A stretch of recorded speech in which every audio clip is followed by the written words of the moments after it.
90% পতন অলরেডি হয়ে গেছে। প্রশাসনের মধ্যে আলোচনা আপনারা জনগণকে রাস্তা দেখেন 90% পতন হয়ে গেছে।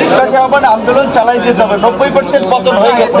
প্রশাসন সবাই আলোচনা করছে। এখন জনগণকে রাস্তা থাকতে হবে। 90% পতন হয়ে গেছে। 10% ধাক্কা দরকার। এই ধাক্কাটা চালাই যেতে হবে।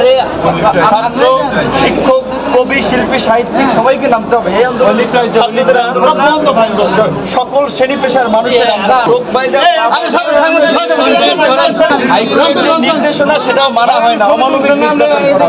তারপরেও সবার মনোবল আমাদের কথা এটা সরকার পর্যন্ত আন্দোলন চালাইতে হবে। আমরা ভিতরে থাকলে আমরা চালাই দিতে হবে। 90% শেষ। প্রশাসনের মধ্যেও নিবে না।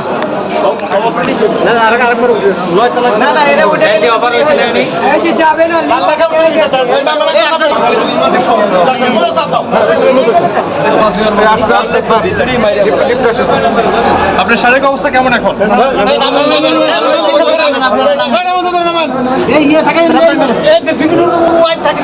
একদম